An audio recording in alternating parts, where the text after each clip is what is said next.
Hello बच्चों, कैसे हैं आप लोग? सब कुछ बढ़िया? तो चलिए स्टार्ट करते हैं सॉलिड स्टेट का lecture 15।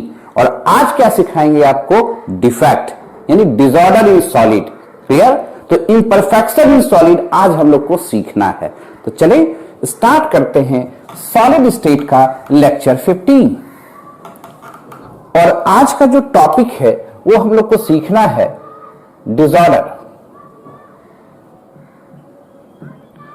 Disorder in solid. Disorder in solid का ही दूसरा नाम होता है इम्परफेक्शन। क्या नाम है? इम्परफेक्शन। इम्परफेक्शन। और इसी को हम लोग कहते हैं डिफेक्ट। Defect in solid.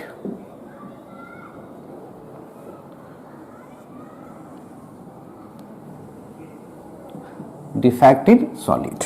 ठीक है। पूछा सर परफेक्ट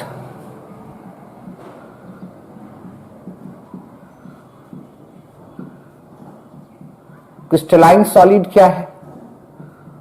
परफेक्शन में ही ना कुछ डिफेक्ट होता हुआ तो डिफेक्ट इन सॉलिड कहते होंगे। तो क्रिस्टलाइन सॉलिड का मतलब क्या होता है? Definite and regular arrangement of particle. Crystalline solid का मतलब क्या होता है? Definite and regular arrangement of particle. ये बात तो समझते हैं। एकदम डेफिनिट पीरियोडिक अरेंजमेंट होता है क्रिस्टलाइन सॉलिड में। और एक आइडियल क्रिस्टल सॉलिड तभी डेवलप होता है जब टेम्परेचर 0 केल्विन हो और वहां पर इंट्रोपी टेंड्स टू 0 हो। क्या कहने का मतलब क्या है? परफेक्ट क्रिस्टलाइन सॉलिड में पार्टिकल वेल रेगुलर मैनर में अरेंज्ड होते हैं।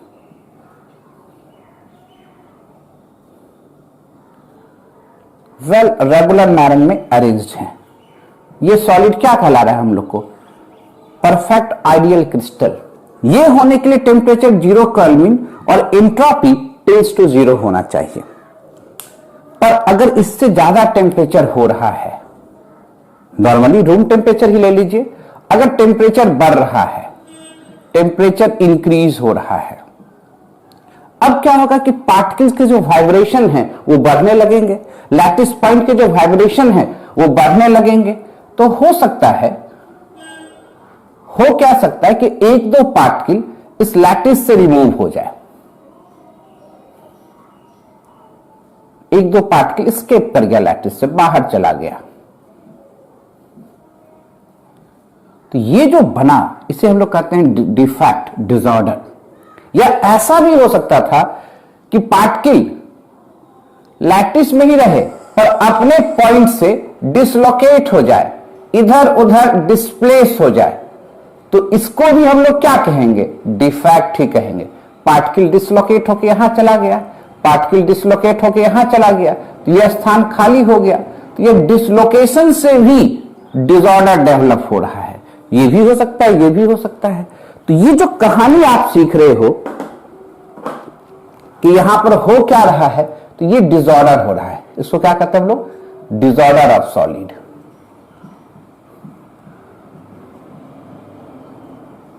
इसी को हम लोग कहते हैं imperfection. Imperfection in solid. Clear? और इसी को हम लोग कहते हैं डिफेक्ट इन सॉलिड। अब इसी के बारे में डिटेल से हम लोग को जानकारी लेना है ना? तो पहले एक बार नोट कर ले, तब टाइप से चलते हैं। ये बात तो समझ में आ रहा है कि परफेक्ट क्रिस्टलाइन सॉलिड मिलने के लिए कंडीशन क्या होना चाहिए? ये होना चाहिए। इससे हल्का सा भी टेम्परेचर बढ़ेगा तो कुछ ना कुछ डिफेक्ट दिखेगा ही। डिफेक्ट होने से होता क्या है? तो प्रॉपर्टीज चेंज करता है। किसका? तो क्रिस्टल का। बाय द डिफेक्ट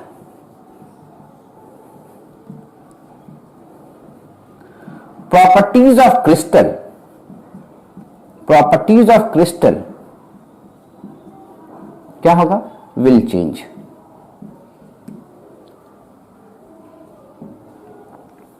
यानी क्रिस्टल का प्रॉपर्टीज चेंज होगा, ना केवल चेंज होगा, कुछ और भी प्रॉपर्टीज एडिशन भी कर देगा उस डिफेक्ट के चलते, केमिकली भी और फिजिकली भी। कैसे करता है तो धीरे धीरे नोट करेंगे, आगे दिखाएंगे। पहले इसको नोट कीजिए तो आगे दिखाते हैं, नोट किया जाए।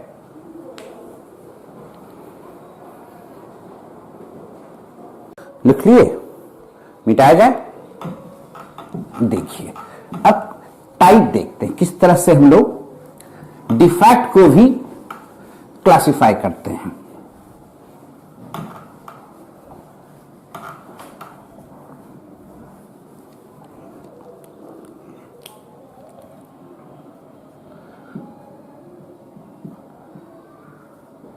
डिफेक्ट तो मेनली दो श्रेणी में, जब भी डिफेक्ट होगा याद रखेंगे दो बातें होंगी।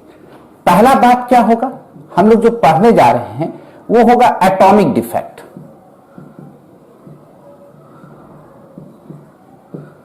और दूसरा जो होगा वो होगा इलेक्ट्रॉनिक डिफेक्ट। बहुत से किताब में एटॉमिक डिफेक्ट को ही पॉइंट डिफेक्ट कहा जाता है, वो गलत नहीं है, कैसे है वो भी दिखाएंगे आपको। और दूसरा क्या है, इलेक्ट्रॉनिक डिफेक्ट।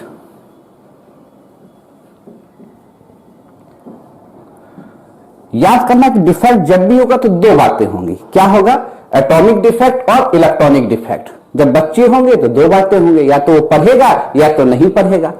तो इलेक्ट्रॉनिक डिफेक्ट को हम लोग को पढ़ना नहीं है, पर अगर कोई पूछ देता कि ये डिफेक्ट एराइज कैसे हो रहा है तो लिखते due to electron.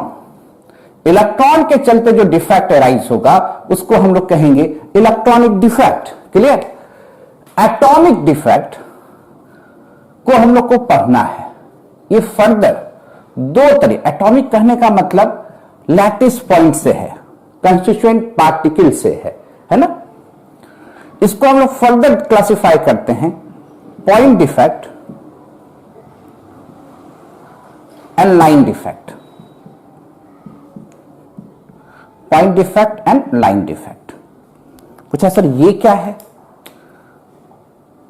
Crystalline solid में पार्टिकल लॉन्ग रेंज में वेल ऑर्डर फॉर्म में अरेंज्ड होते हैं, बहुत लंबा अरेंजमेंट होता है वेल ऑर्डर फॉर्म का।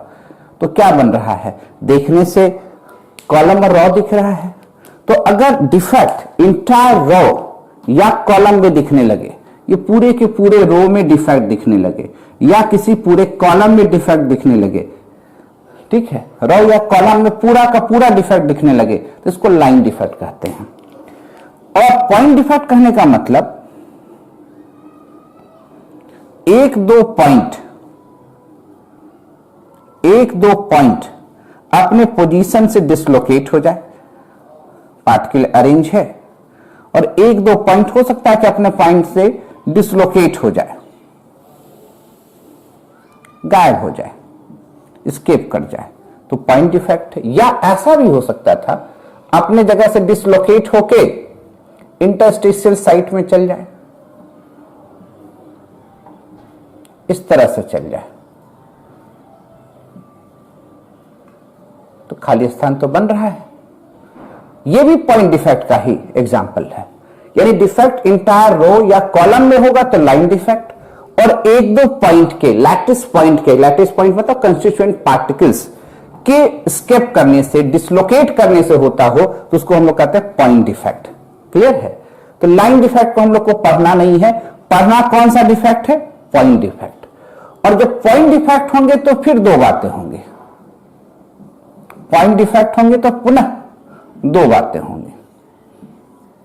क्या होगा दो बातें, तो एक होगा आपको आयनिक सॉलिड डिफेक्ट, ध्यान दीजिएगा, आयनिक सॉलिड डिफेक्ट, और एक होगा non ionic solid defect.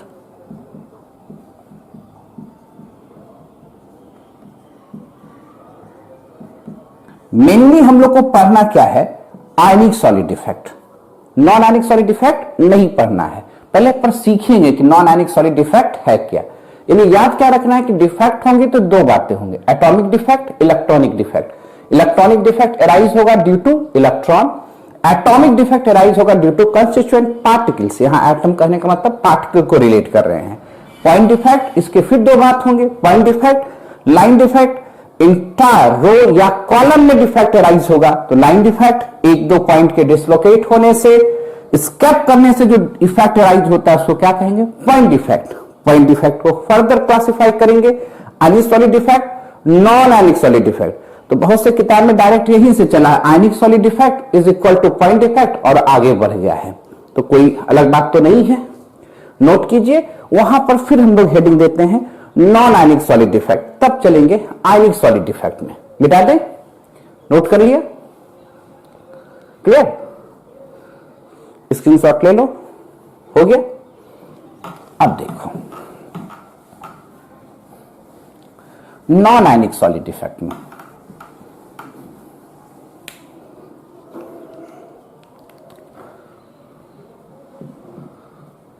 Non ionic solid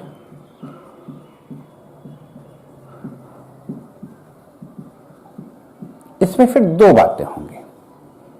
एक क्या होगा? वैकेंसी डिफेक्ट और दूसरा होगा इंटरस्टेशियल डिफेक्ट। वैकेंसी डिफेक्ट और दूसरा होगा इंटरस्टेशियल डिफेक्ट। इंटरस्टेशियल डिफेक्ट का ही दूसरा नाम होता है dislocation, dislocation defect. Clear? Vacancy में क्या है?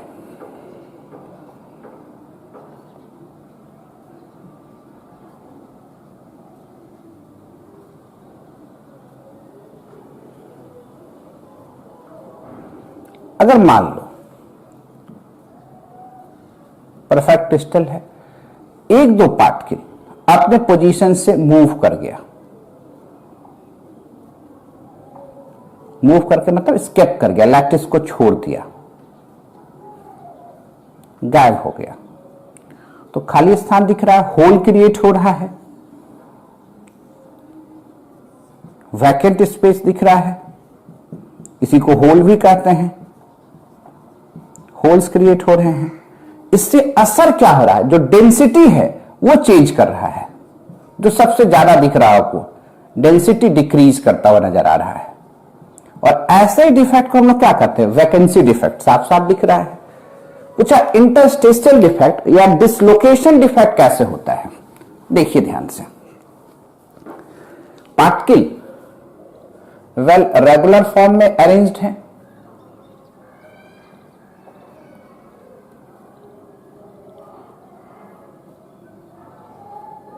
अब दो बातें हो सकती हैं। पहला बात, यहीं से पार्टिकल डिसलोकेट होके अपने ही मॉलिक्यूल्स के जो इंटरस्टेशियल साइट, इंटरस्टेशियल मतलब समझ रहे हो, जब क्लोज पैकिंग करते थे सॉलिड का तो जो गैप होता था उस गैप में पार्टिकल चला जाए, हीट किए, टेम्परेचर बढ़ाए, चला गया,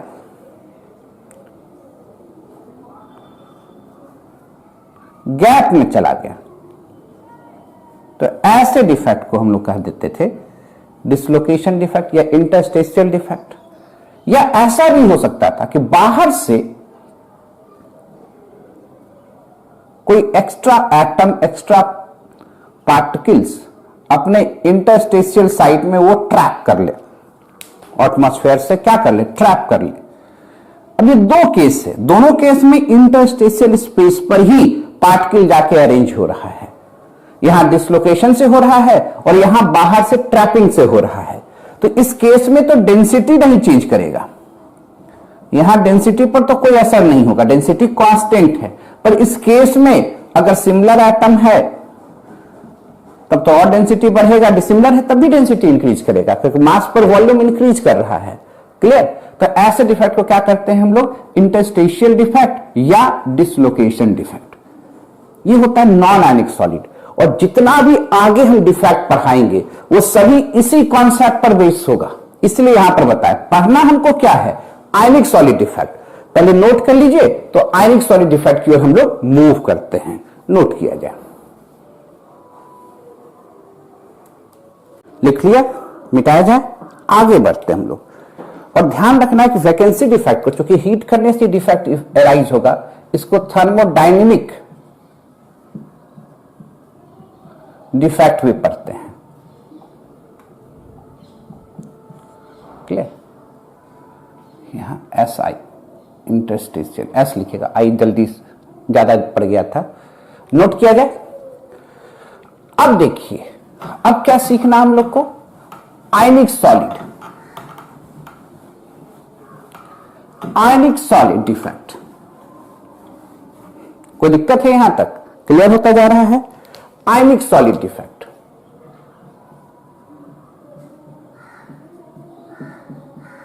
आयनिक सॉलिड डिफेक्ट, जितने भी तरह के आयनिक सॉलिड होंगे उसमें एक की फैक्टर याद रखिएगा, ये हमेशा काम देगा। इसको कहते हैं की फैक्टर। इट ऑलवेज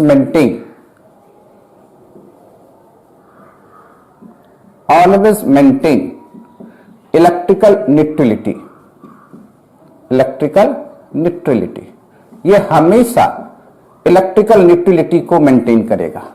कौन सा? आयनिक सॉलिड डिफेक्ट हमेशा इलेक्ट्रिकल न्यूट्रलिटी को मेंटेन करेगा। अब होंगे क्या, कौन कौन होंगे ये जान जाए। जब भी डिफेक्ट होगा तो दो बातें होंगे। तो आयनिक सॉलिड डिफेक्ट में भी मेजर दो बात है, पर इसमें एक छोटा सा बात और ऐड करेंगे। पहला बात क्या है? Stoichiometric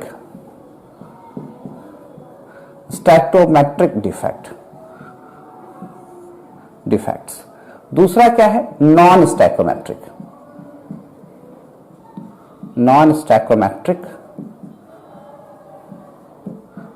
defects. और इसमें एक छोटा सा बात इंक्लूड करेंगे, वो होगा इम्प्यूरिटी डिफेक्ट। मेनली हम लोग को यही पढ़ना है। क्लियर? अब सबसे पहला क्वेश्चन उठेगा कि स्टैकोमेट्रिक डिफेक्ट क्या है और नॉन स्टैकोमेट्रिक डिफेक्ट क्या है। फिर ये फर्दर क्लासिफाई होगा, ये फर्दर क्लासिफाई होगा, ये नहीं क्लासिफाई होगा। तो पहले स्टैकोमेट्रिक डिफेक्ट क्या है ये जान जाए।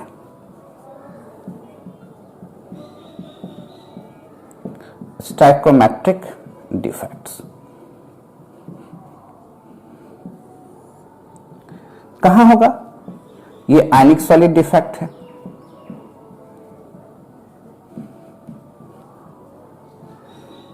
ध्यान से रखिएगा, मेन चीज हो क्या रहा है। मान लो ए बी, ए कैटायन है, बी एनायन है, ए कैटायन है, बी एनायन है, कुछ भी ले सकते हैं।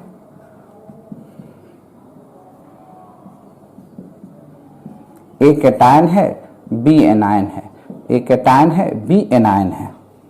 इस तरह से लैटिस, आयनिक सॉलिड लैटिस अरेंजमेंट है। मान लो अभी हमारे पास 100 कैटायन है, 100 एनायन है, या एग्जैक्टली आप ये भी ले सकते हो जो दिख रहा है आपको, है ना, 16 दिख रहा है, 8 ए है, 8 बी है, ऐसे भी ले सकते हो। पर एज्यूम क्या बहुत बड़ा क्रिस्टल है, इसमें हमारे पास 100 कैटायन है ए प्लस और 100 एनायन है बी माइनस, या आप 16 दिख रहा था 8 भी ले सकते थे। तो अब बताओ रेशियो क्या है? 1:1। तो फॉर्मूला क्या बना? ए बी, ये फॉर्मूला बना। अगर ऐसा हो कि एक ही समय में, और ये कंपाउंड अभी इलेक्ट्रिकल न्यूट्रल है, 100 ए प्लस 100 बी माइनस, 100 ए प्लस 100 इंटू +1, 100 इंटू -1, तो 100 प्लस और 100 माइनस कट के क्या है? 0 है। ये कंपाउंड अभी इलेक्ट्रिकल न्यूट्रलिटी मेंटेन कर रहा है। ऐसा हो कि इक्वल नंबर ऑफ कैटायन और एनायन लैटिस से रिमूव हो जाए, इक्वल नंबर ऑफ कैटायन या एनायन लैटिस से रिमूव हो जाए। मान लो अभी 100 कैटायन था, एक कैटायन रिमूव हो गया, एक एनायन रिमूव हो गया। ऐसा ही लैटिस तैयार करना है। क्लियर? तो अब आपके पास कितने कैटायन हैं? तो आप कहिएगा सर हमारे पास सब तो 99 ए प्लस है और 99 बी माइनस है। What is the ratio? 1:1। Formula अभी भी क्या है? ए बी है। क्या ये इलेक्ट्रिकल न्यूट्रल है? ध्यान से देखो, 99 प्लस और 99 माइनस कहां दिखा देते हैं? यहां दिखा देते हैं। 99 प्लस ए प्लस और 99 बी माइनस, -99 प्लस 99 कट के 0, अभी भी इलेक्ट्रिकल न्यूट्रलिटी मेंटेन कर रहा है। तो पूछा सर स्टैकोमेट्रिक नंबर, ये जो रेशियो रिसीव कर रहा है स्टैकोमेट्रिक नंबर, क्या डिफेक्ट होने से स्टैकोमेट्रिक नंबर पर असर पड़ा? नहीं। क्या केटायन एनायन के रेशियो पर असर पड़ा? नहीं। तो ये इसी डिफेक्ट को कहा जाता है स्टैकोमेट्रिक डिफेक्ट, यानी after the defect if ratio of cation anion can not change then such type of defect is known as stoichiometric defect. यानी स्टैकोमेट्रिक डिफेक्ट में की पॉइंट क्या हुआ? Ratio of cation and anion cannot change by the defect, यानी defect से ratio पर कोई असर नहीं पड़ता हो, वैसे ही डिफेक्ट को हम लोग क्या कहेंगे? स्टैकोमेट्रिक डिफेक्ट कहेंगे। क्लियर? तुरंत स्क्रीनशॉट लीजिए। एक और तरह का डिफेक्ट इसमें हो सकता है, वो भी पहले मेंशन कर लें तब आगे बढ़ेंगे।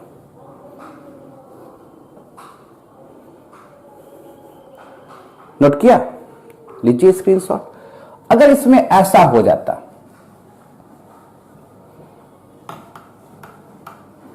कैसा होता जरा देखिए।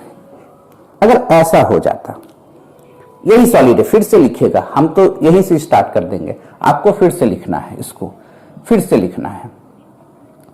ये कहानी अभी दिख रहा था ये पूरा, इसके लिए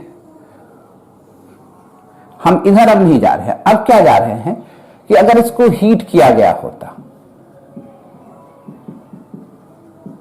तो जो पार्टिकल है वो डिसलोकेट होके अपने ही लैटिस में, पार्टिकल जो है डिसलोकेट होके अपने ही लैटिस में कहीं चला जाता, जैसे केटायन है, ये डिसलोकेट होके यहां पर चला जाता, खाली दिख रहा है, उसी तरह यहां आ जाता। अब ये देखो हमारे पास क्या था? 100 cation and 100 anion, ratio 1:1, formula AB, electrical ductility maintain कर रहा है। अब क्या हुआ? केटायन डिसलोकेट होके इंटरस्टेशियल साइट पर चला गया। क्या अभी भी तो हमारे पास 100A plus 100B minus, ratio 1:1, formula AB और इलेक्ट्रिकल न्यूट्रलिटी है, क्योंकि 100 केटायन 100 एनायन तो 0 होगा ही, 100A प्लस और 100B माइनस। अब तो बताने की जरूरत नहीं है, 100 प्लस 100 माइनस कट के क्या है? 0 है। तो इलेक्ट्रिकल न्यूट्रलिटी मेंटेन कर ही रहा है। तो ऐसे भी डिफेक्ट को क्या कहेंगे हम लोग? स्टैकोमेट्रिक डिफेक्ट कहेंगे। क्या कहेंगे? स्टैकोमेट्रिक डिफेक्ट कहेंगे। तुरंत नोट कीजिए। नोट कर लिया? मिटाया जाए। अब स्टैकोमेट्रिक डिफेक्ट फिर दो तरीके के होंगे। सिर्फ पहले नाम लिख देते हैं, फिर उसके बाद नॉन स्टैकोमेट्रिक डिफाइन करेंगे, तब फिर स्टैकोमेट्रिक में आएंगे। दो तरह के होंगे, यानी डिफेक्ट होंगे तो कितनी बातें होंगी? दो। स्टैकोमेट्रिक,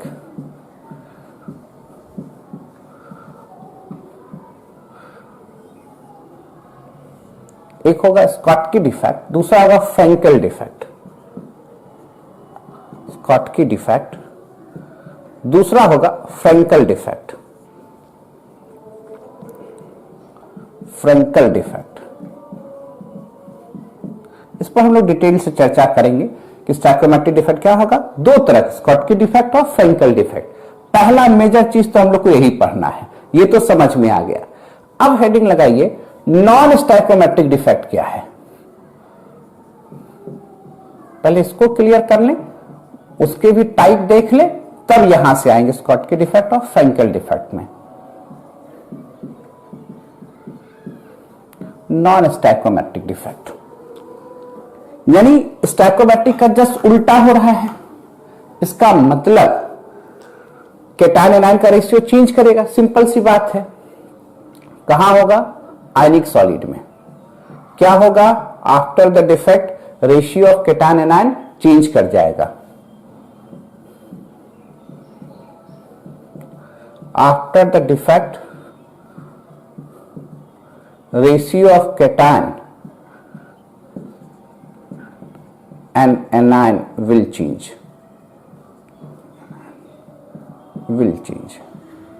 चेंज होगा। कंपाउंड हमेशा इलेक्ट्रिकल लिक्विडिटी मेंटेन करेगा। कंपाउंड मतलब ionic compound. Compound always maintain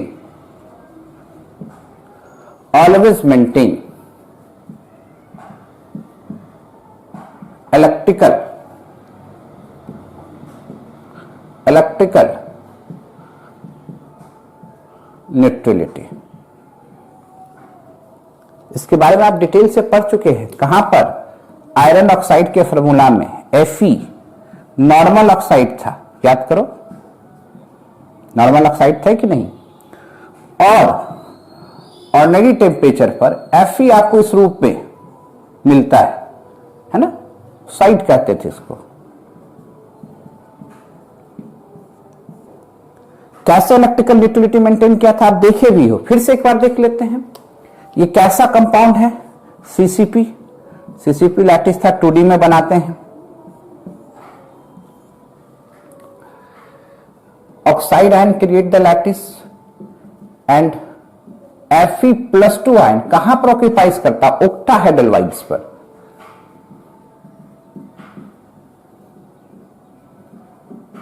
आराम से इसको अरेंज करते जाओ।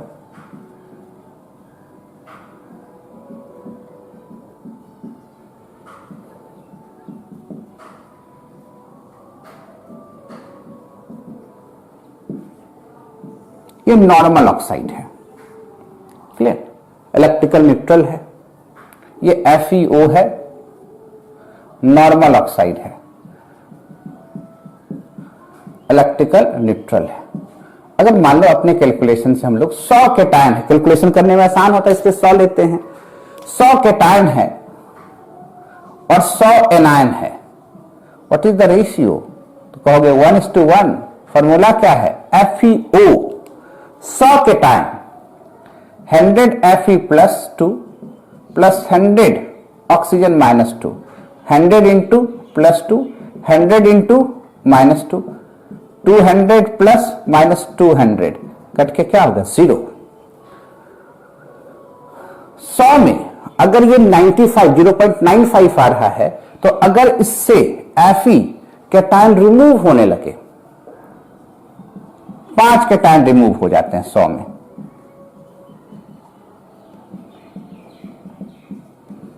सेम स्ट्रक्चर बनाते जाओ।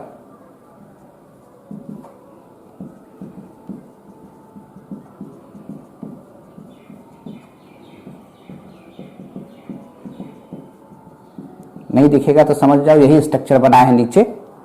अब क्या हो रहा है?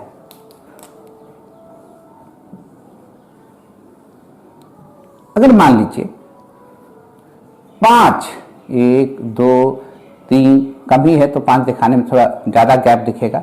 5 Fe मूव कर गए, 5 Fe+2 मूव कर गए। अब तो 95 Fe है और 100 ऑक्सीजन है, तब तो Fe आयरन और ऑक्साइड का रेशियो ये हो गया। फॉर्मूला Fe 0.95O है, ये बना। ये तो वैकेंसी दिख रहा है। स्टैकोमेट्रिक नंबर वही है कि बदल गया?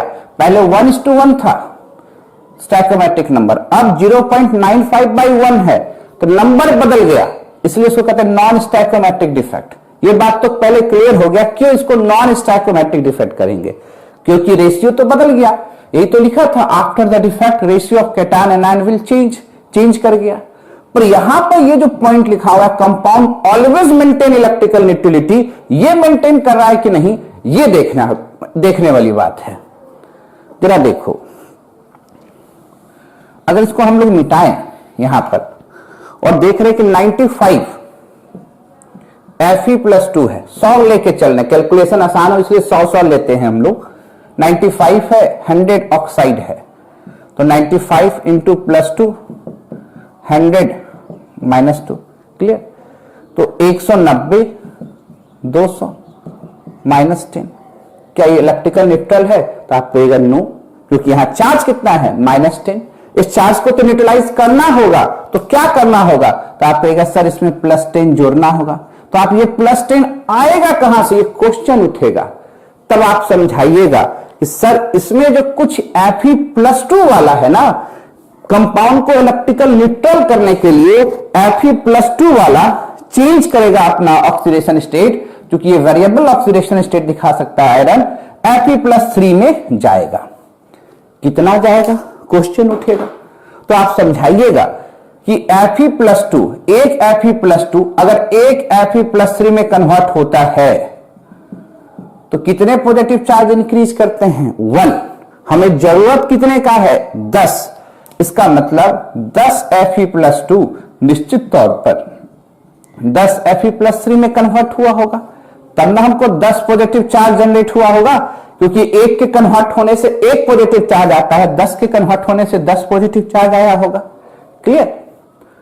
तो अगर कभी कोई ये पूछ देता, डाउट है कहीं पर, कभी ये कोई पूछ देता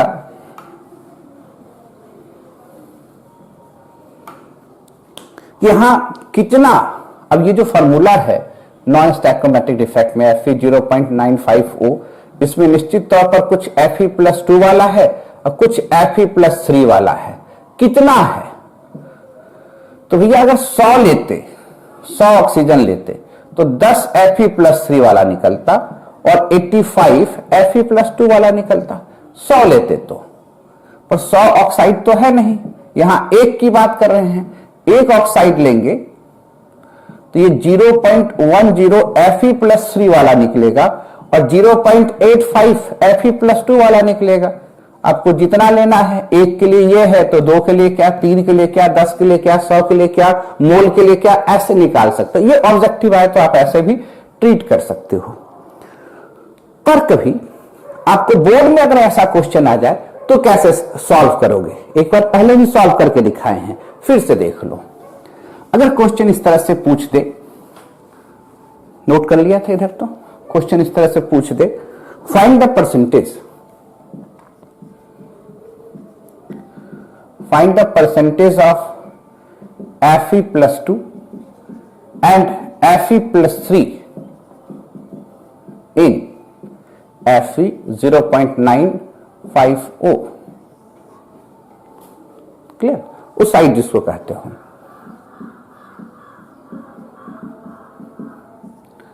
तो कैसे करोगे, मिटा दे, लिख तो लिया है भाई, कोई डाउट है, ले लो स्क्रीनशॉट इसका, तो आगे चलते हैं।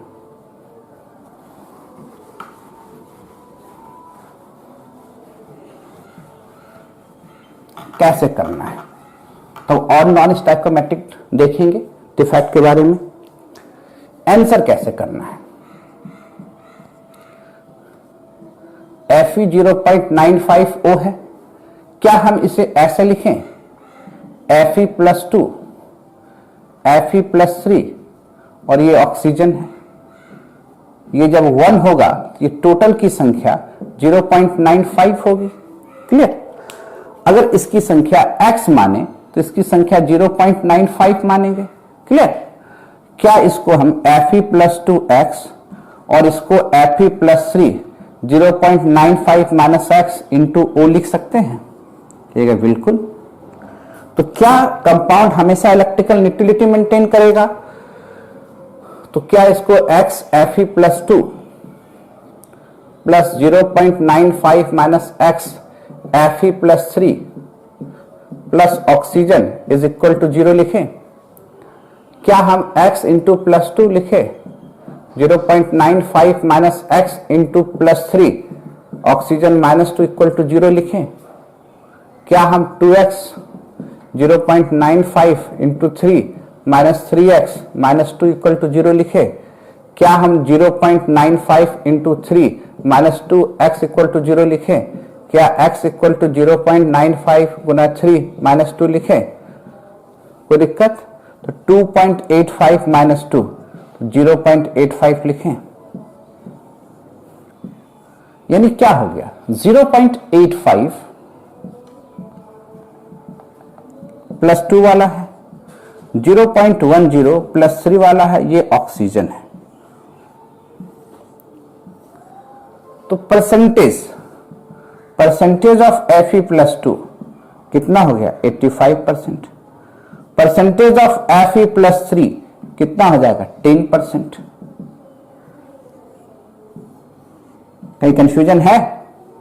क्लियर है? ये तो एक का निकला, 100 का निकाल सकते हैं, तो अपने से भी बना लेना है।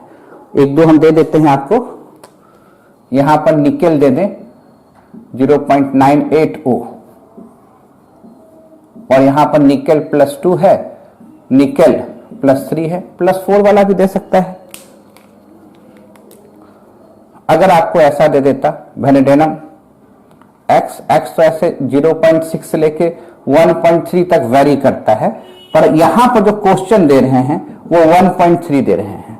और ध्यान दीजिएगा यहां पर वेनेडियम प्लस 2 है और प्लस 3 है, ये एक होगा, एक में ये x होगा तो दूसरा 1 माइनस एक्स होगा। ये लेके कैलकुलेशन कीजिएगा। ये दोनों क्वेश्चन बना सकते हैं कि नहीं बना सकते हैं? तो कुछ और नॉन स्टैकोमेट्रिक डिफेक्ट देख लें, इसके टाइप देखें, तब चलेंगे स्कॉटकी डिफेक्ट और फ्रैंकेल डिफेक्ट से। ये बना लेना है, ये बना लेना है। इसमें दो क्वेश्चन है, एक क्वेश्चन ये हो गया और दूसरा क्वेश्चन अगर प्लस 2 और प्लस 4 वाला रहता तो क्या परसेंटेज होता। क्लियर? नोट किया जाए।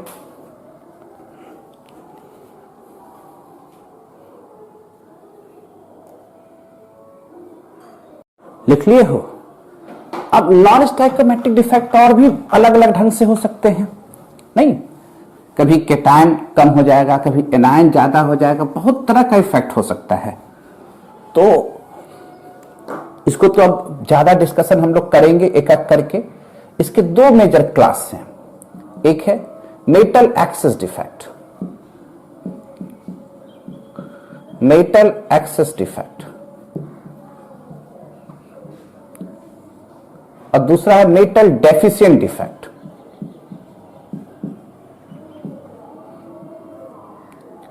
Deficient defect, metal excess defect, दूसरा क्या metal deficient defect. Metal excess defect होने के भी दो कारण होंगे, यानी डिफेक्ट होंगे तो कितने बातें होंगी? दो बातें याद, हमेशा याद रखना है। क्या मेटल एक्सेस होगा तो एक्सेस ऑफ कैटायन के चलते बाहर से कैटायन ट्रैप हो जाए, एक्सेस ऑफ कैटायन। दूसरा क्या हो सकता है? वैकेंसी ऑफ एनायन, एनायन चला जाए, एक बार जा रहा है एक बार आ रहा है, कैटायन आएगा तभी तो एक्सेस होगा मेटल, और एनायन जाएगा तभी तो मेटल एक्सेस होगा। कैसे होगा एक एक करके हम लोग देखेंगे। नॉन स्टैकोमेट्रिक डिफेक्ट आएगा तो मेटल डेफिशिएंट डिफेक्ट, तो क्या हो जाए? वैकेंसी ऑफ कैटायन, कैटायन ही खाली हो जाए तो मेटल डेफिशिएंट हो जाएगा। या एक्सेस ऑफ एनायन, एनायन को ही ट्रैप कर ले, एक्सेस ऑफ एनायन। क्लियर? इन सभी को डिटेल से हम लोग चेक करेंगे। यानी डिफेक्ट होगी तो दो बातें होंगी, एकदम दिमाग में सेट करना है। क्या याद करवाए? शुरू से एकदम देते आए हैं। पहला डिफेक्ट होगा तो एटॉमिक, दूसरा इलेक्ट्रॉनिक, इलेक्ट्रॉनिक को छोड़े एटॉमिक को पकड़े। एटॉमिक में फिर दो बातें निकला, कौन सा दो बातें निकला? याद करो, पॉइंट, लाइन। लाइन को छोड़ा, लाइन में तो इंटायर रो इंटायर कॉलम में हो रहा था। पॉइंट को पकड़ा, उसमें दो बातें हुए, आयनिक solid, non ionic solid. Non ionic solid को छोड़ा, आयनिक को पकड़ा। आयनिक सॉलिड डिफेक्ट में तीन मेजर पार्ट हुआ, ऐसे मेजर दो ही है, एक छोटा सा impurity defect, stoichiometric, non stoichiometric, और छोटा सा बीच में इम्प्योरिटी। स्टैकोमेट्रिक में दो major part, Schottky defect, Frenkel defect, और नॉन स्टैकोमेट्रिक में फिर दो, मेटल एक्सेस, मेटल डेफिशिएंट। और मेटल एक्सेस डिफेक्ट होने के भी दो कारण, मेटल डेफिशिएंट डिफेक्ट भी होने के दो कारण। तो डिफेक्ट होंगे तो कितने बातें होंगी? दो बातें। चले वापस पहले आ जाए स्टैकोमेट्रिक डिफेक्ट पर, वहां से कहानी को हम लोग आगे बढ़ाते हैं।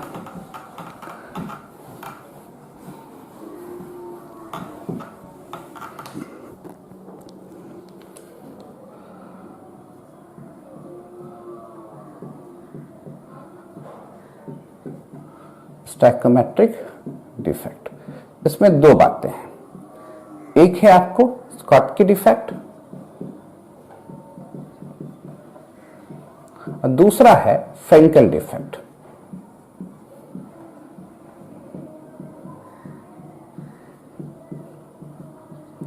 फ्रैंकेल डिफेक्ट, क्लियर? एक तरफ स्कॉटकी डिफेक्ट लिख लेंगे, एक तरफ फ्रेंकेल डिफेक्ट लिखेंगे, अंतर भी होता जाएगा दोनों में, और दोनों का रिलेशन भी हम लोग देखते चलेंगे, है ना। तो ये नोट करने के बाद दोनों को आप दो साइड में बांट लीजिए। स्कॉटकी डिफेक्ट, दूसरा हो गया फ्रेंकेल डिफेक्ट।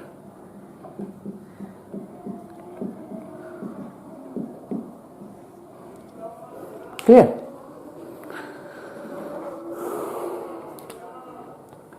दोनों क्या होगा, आयनिक सॉलिड इफेक्ट है, ये तो दोनों में कॉमन बात हो गया।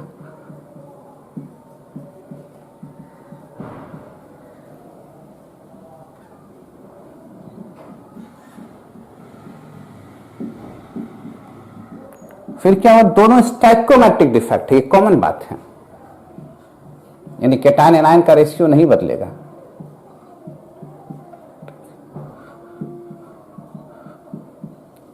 दूसरा क्या है, ये भी स्टाइकोमेट्रिक डिफेक्ट है।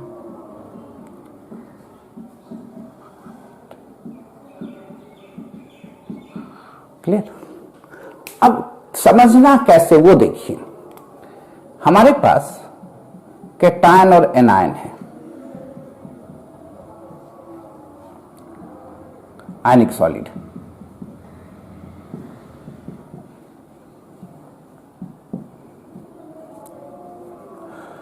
ए plus B minus,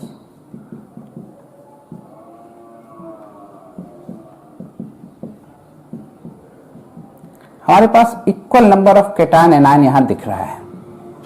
clear. What is the ratio, तो आप कहिएगा सर अगर 100 केटायन है और 100 एनायन है तब तो हम लोग रेशियो लिख देंगे 1:1 और फॉर्मूला हो जाएगा AB, और ये कंपाउंड इलेक्ट्रिकल न्यूट्रल हम लोग को पहले से ही दिख रहा है, क्योंकि 100 केटायन और 100 एनायन जब भी मिलेंगे तो 100 प्लस 100 माइनस की बात होगी 0। अगर देखिएगा स्कॉटकी डिफेक्ट कब एराइज होता है, when equal number of cation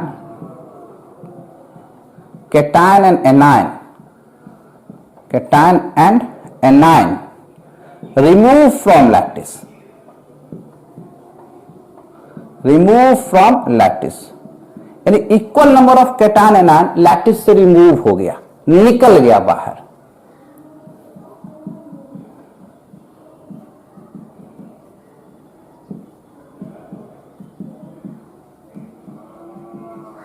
देखिएगा ध्यान से, क्योंकि हमको लिखना चाहिए था नीचे, दिखता नहीं इसलिए साइड में लिख रहे हैं। आप नीचे लिखिए, ज्यादा अच्छा रहेगा, डिफरेंसेस भी दिखता रहेगा आपको।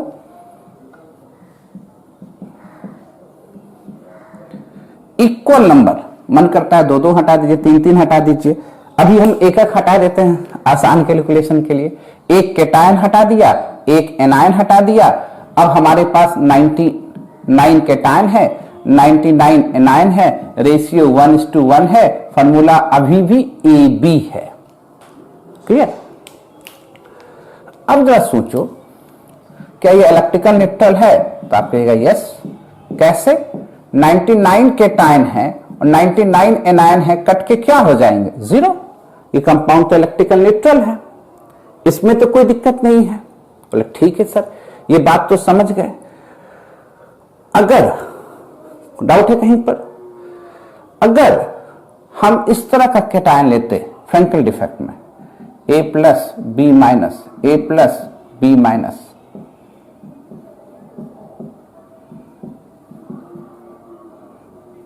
A plus B minus, A plus B minus, ध्यान से देखिए, ये फ्रेंकेल डिफेक्ट है। पहले 100 केटायन और 100 एनायन था हमारे पास,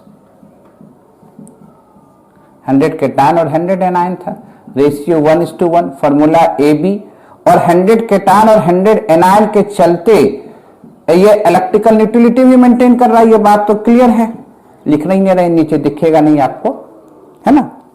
इसका मतलब क्या हुआ, ये AB है, सेम इसी तरह का कंपाउंड है, सेम कंपाउंड ये नहीं कह रहे, सेम इसी तरह का कंपाउंड है आयनिक। हीट किए, क्योंकि केटायन का साइज छोटा है, वो डिसलोकेट होगा, अपने पोजीशन से मूव करके चला गया बीच में, इस तरह से इंटरस्टेशियल साइट पर चला गया। यानी फ्रेंकेल डिफेक्ट कैसे अराइज हो रहा है, ध्यान से देखिएगा। शॉटकी डिफेक्ट अराइज हुआ जब equal number of cation anion lattice से रिमूव हुआ, बाय द हीटिंग रिमूव हो जाए या अदर फैक्टर से रिमूव हो जाए। यहां क्या हो रहा है, केटायन के डिसलोकेशन से फ्रेंकेल डिफेक्ट अराइज होता है। यानी this type of defect arise due to the dislocation of cation and this type of defect arise due to the removal of equal number of cation anion from the lattice. Clear है? यानी यहां dislocation हो रहा है और यहां scaping हो रहा है। जरा देखा जाए, डिसलोकेशन होने से अभी भी हमारे पास 100 केटायन और 100 एनायन है, तो रेशियो में कोई फर्क नहीं पड़ा, इलेक्ट्रिकल नेगेटिविटी में कोई फर्क नहीं पड़ा, फार्मूला अभी भी AB है। तो अब पहले यहां लिखना होगा कि स्कॉटकी डिफेक्ट कैसे अराइज हुआ और फ्रेंकेल डिफेक्ट कैसे अराइज हुआ, तब ना अंतर भी देखते जाएंगे। लिखते जाए, जो दिख रहा है पहले उसको दिखा दिया जाए, यहां तक में तो कोई दिक्कत नहीं। तो this type of defect arise, this type of defect arise due to missing या रिमूवल लिख सकते हैं, due to removal of equal number of cation and anion. Equal मतलब आप 5 निकालिए 10 निकालिए, सेम मोल में होगा तो 0.1 मोल में ले जाएंगे। This type of defect arise due to removal of equal number of cation and anion from lattice.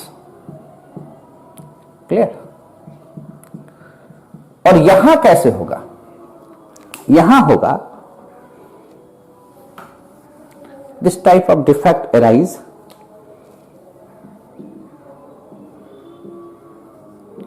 this type of defect arise due to dislocation of cation in lattice में केटायन का dislocation हो गया। Clear? ये तो clear है। दोनों compound electrical neutrality maintain कर रहा है, ये भी बात देख लिए, तो इसको भी मिटा देते हैं कि देखने में अच्छा लगेगा, आप साफ सुथरा कर लेते हैं हम लोग। अच्छा, अब ये बताओ,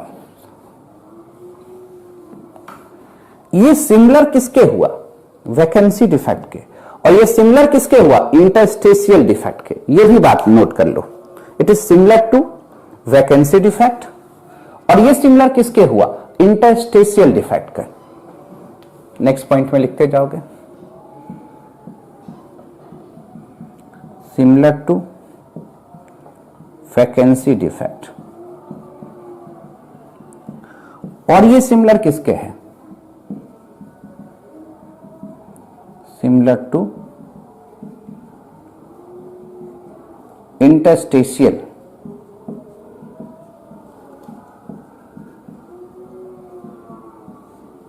क्लियर।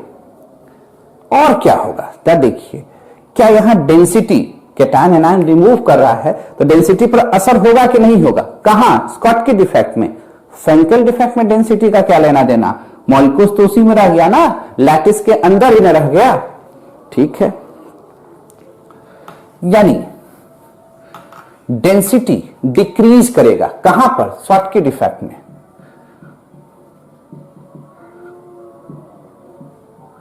डेंसिटी डिक्रीज करेगा, और वहां क्या होगा, डेंसिटी में कोई चेंजेस नहीं होंगे,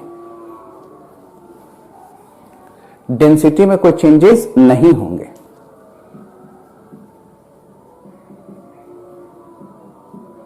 नो चेंज। क्लियर? अब अगला पॉइंट सोचिए जरा, अगर इसको हीट कर रहे हैं तो लैटिस रिमूव कर जा रहा है और यहां डिसलोकेट कर जा रहा है, तो यहां क्यों नहीं डिसलोकेट किया, क्वेश्चन उठेगा ना। तो यहां डिसलोकेट क्यों नहीं किया, यहां भी तो डिसलोकेट करके जा सकता था, यहां पर भी तो गैप था, यहां क्यों नहीं इसका केटायन डिसलोकेट हुआ और यहां डिसलोकेट हो गया। तो स्कॉटकी डिफेक्ट वैसे आयनिक सॉलिड में होता है जहां पर केटायन एनायन का साइज लगभग सिमिलर हो, सेम हो, यानी इस वाइड में जाके वो फिट ना करता हो, है ना, यानी वाइड में जाके फिट ना करता हुआ, इसलिए जाके वहां पर ये डिफेक्ट नहीं दिखता है। क्लियर है?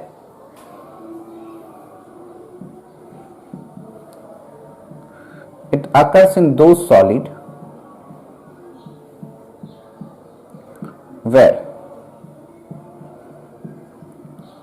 size of cation and anion are similar, इसलिए फिट नहीं हो रहा है। अभी जो गैप है उस गैप में जाके बैठ नहीं पा रहा है। या आप ऐसा भी कर सकते हैं कि अभी जो पर्टिकुलर सॉलिड है उस पर्टिकुलर सॉलिड में जो गैप है उस गैप से केटायन और एनायन का साइज बड़ा है, इसी कारण है कि वहां जाकर वो बैठ नहीं रहा है। यह भी बात आप लिख सकते हैं। इस पॉइंट के अलावा आप ये भी सोच सकते हैं कि जो साइज ऑफ केटायन एनायन है, साइज ऑफ केटायन और एनायन है, अभी पर्टिकुलर जो गैप इसमें मौजूद है, कब? जब केटायन को ऑक्टाहेड्रल या टेट्राहेड्रल वाइड के बैठने के बाद भी जो गैप है, वो गैप का साइज इस केटायन एनायन से क्या है? छोटा है। अब जो गैप है उसकी साइज क्या है? छोटा है। यही कारण है कि डिसलोकेट होके यहां पर नहीं गया। क्लियर? और यहां क्या हो रहा है? डिसलोकेट होके जा रहा है। इसका मतलब केटायन का साइज निश्चित तौर पर एनायन से छोटा है, इसलिए जो होल क्रिएट हो रहा है उसमें जाके केटायन फिट हो जा रहा है। तो क्या कहेंगे?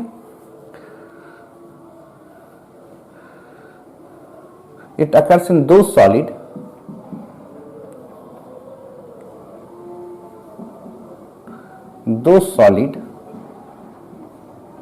where size of cation is smaller than anion and wide, wide से भी छोटा है, तब ना जाके वहां फिट हो जा रहा है। क्लियर? इसमें तो कोई दिक्कत नहीं। अगला पॉइंट क्या होगा? मिटा दे, कोई दिक्कत नहीं है। ये डिफेक्ट वाला सॉलिड है, इसको तो मिटा ही सकते हैं। Equal number of cation anion move कर रहा है। और क्या हो सकता है? सोचो जरा। It occurs in high coordination number.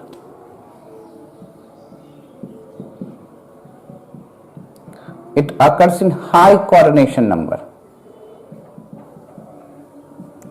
Like NaCl, KCl, lithium chloride, potassium bromide, silver bromide etcetera.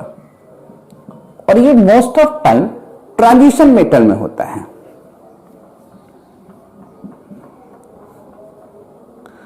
It occurs in most of time in transition metal cation.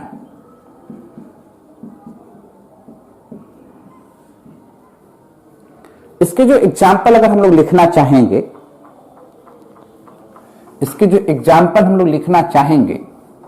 वो क्या मिलेगा? देखिए, silver chloride, silver iodide, zinc sulphide, silver bromide दोनों में आता है etcetera. Clear है? यानी नोट पॉइंट में क्या है कि सिल्वर ब्रोमाइड दोनों टाइप का डिफेक्ट दिखाता है। ये क्वेश्चन भी है, इसका आंसर आपको खुद ढूंढना है। Why AgBr shows both type of defect। की पॉइंट में याद रखिएगा, स्कॉटकी डिफेक्ट भी दिखाएगा, फ्रेंकेल डिफेक्ट भी दिखाएगा। देखो यहां भी AgBr लिखे हैं और यहां पर भी AgBr लिखे हैं। खोज के आंसर बताना है, पहले नोट करो तो आगे की बात करते हैं।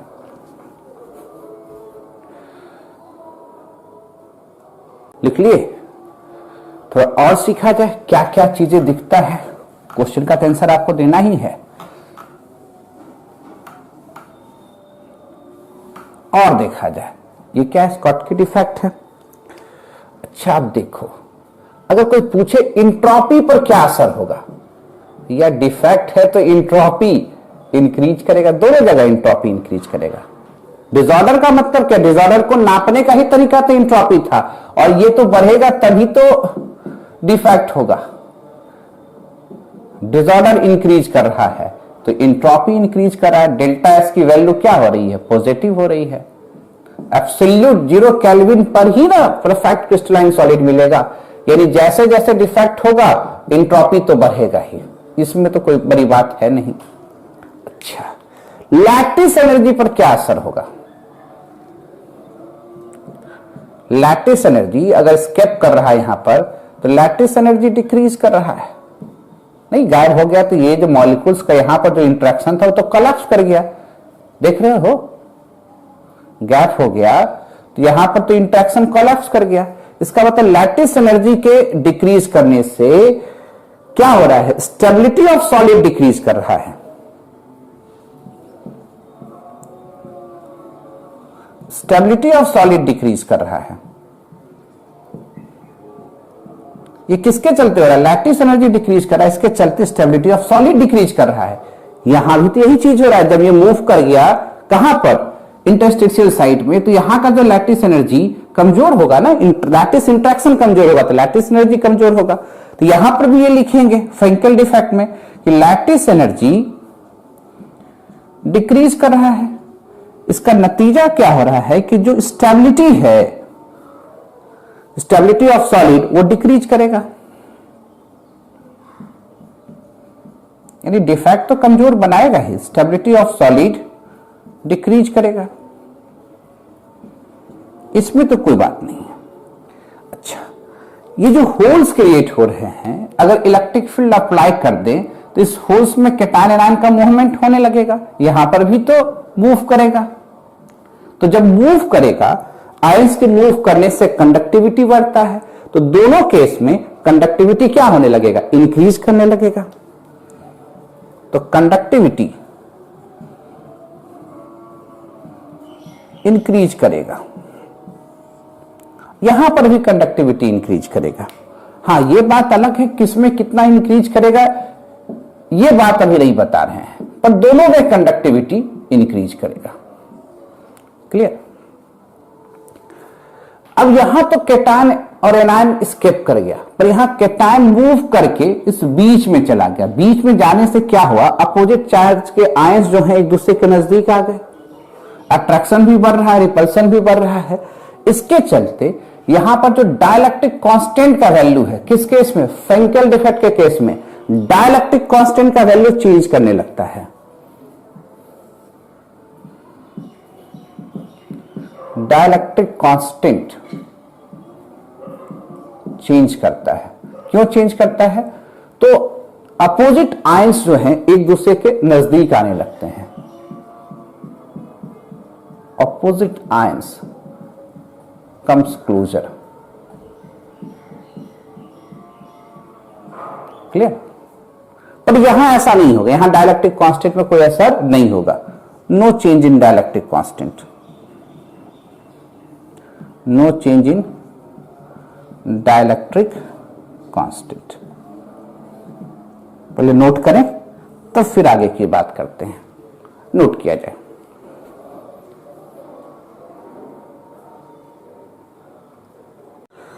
लिख लिए, मिटा दें। अब थोड़ा सा और पॉइंट लिख लिया जाए।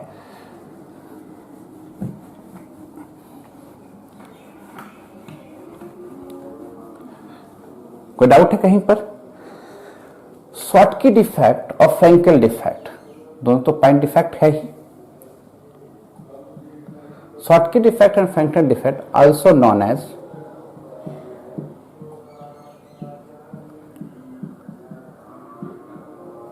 Intrinsic thermodynamic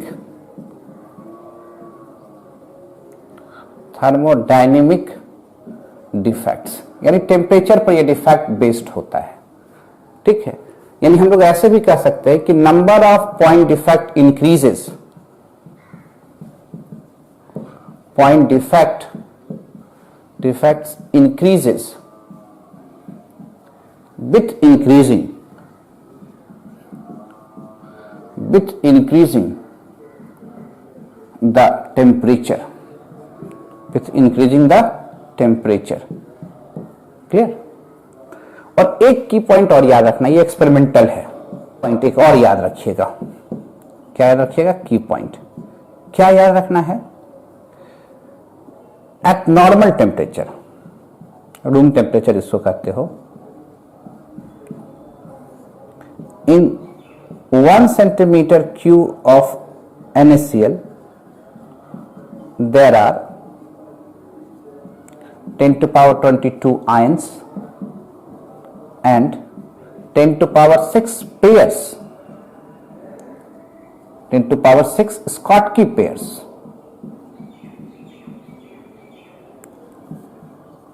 So, one Schottky defect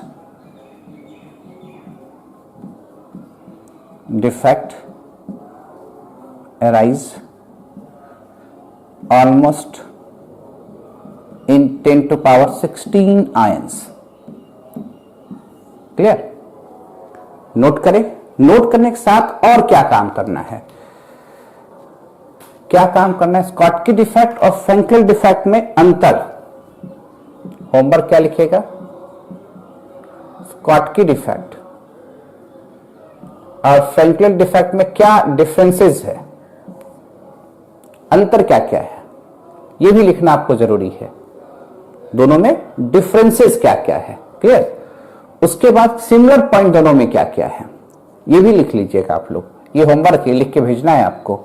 अब इसके बाद जो हम लोग सिखाएंगे, नॉन स्टैकोमेट्रिक डिफेक्ट दिखाएंगे, metal oxide defect, metal deficient defect, clear है। वो कल के क्लास में। अब उसमें बच गया क्या? इम्प्योरिटी डिफेक्ट, उसको भी कल के क्लास में लेते आएंगे, कोई दिक्कत नहीं है।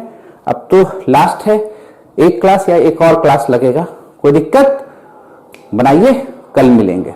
ओके।